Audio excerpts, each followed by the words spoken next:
Hi guys, so alam niyo guys, yung tilapiyang sobrang talagang hanggang dulo talaga, si Piang talaga yung big winner ko.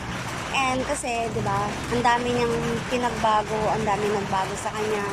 Mula sa ang daming negative na comment sa kanya, pero binago niya yon, di ba?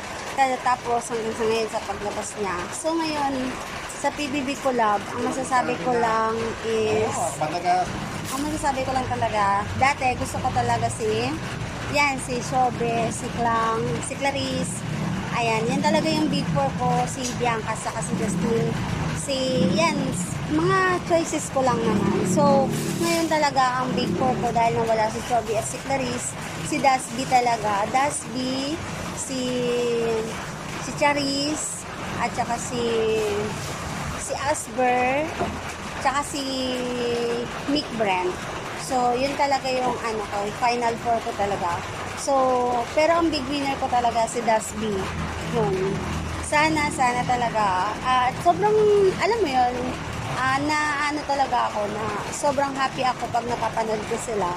Lalo na basta sobrang talaga ako. Sobrang, yung umamin si Dustin kay Bianca na yun, gusto niya, ganyan. Yun, hanggang sa ko sa kanya, na ang daming mga negative comments sa kanya ng mga housemates, pero naging sa kanya, nag-improve siya, pero nagpakatotoo naman talaga si Bianca.